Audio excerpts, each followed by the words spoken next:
Jelang Hari Raya, ada hal yang ditunggu banyak pekerja, yaitu tunjangan Hari Raya atau THR. THR merupakan tradisi sekaligus hak pekerja untuk memenuhi kebutuhan dalam merayakan Hari Raya keagamaan.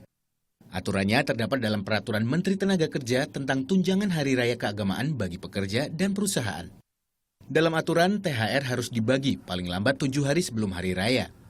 Namun tahun ini, pemerintah imbau perusahaan membayar THR maksimal 2 pekan sebelum Hari Raya. Perusahaan yang terbukti tak memberikan THR akan dikenai sanksi pembekuan kegiatan usaha. Dan perusahaan yang telat membayarkan THR akan didenda 5% dari total uang THR yang harus dibagi. THR ini sekarang menjadi wajib. Kalau tidak diberikan kepada pekerja buruh, itu ada sanksinya. Jadi sanksinya itu teguran tertulis. Kalau juga belum dipenuhi, maka dia bisa dikenakan sanksi pembekuan sebagian kegiatan usaha. Nah, kalau perusahaan tidak mampu, itu tidak ada toleransi sekarang. Untuk memantau, pemerintah bentuk posko THR di masing-masing dinas ketenagakerjaan hingga tingkat kabupaten kota. Terkait kebijakan ini, kalangan pengusaha menilai pemerintah terlalu berlebihan, terutama terhadap perusahaan yang tengah bermasalah.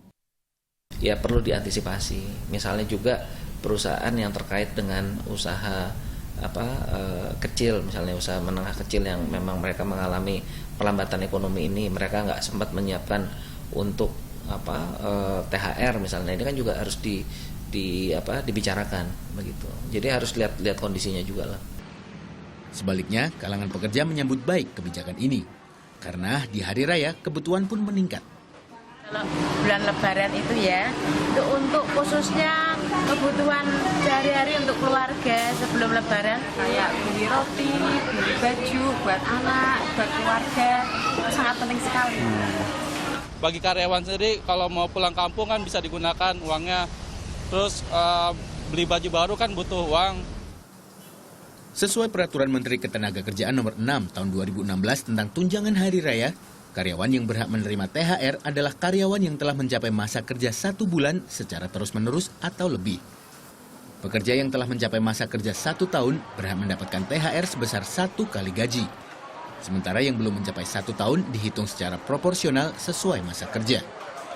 Tim Liputan melaporkan untuk NET.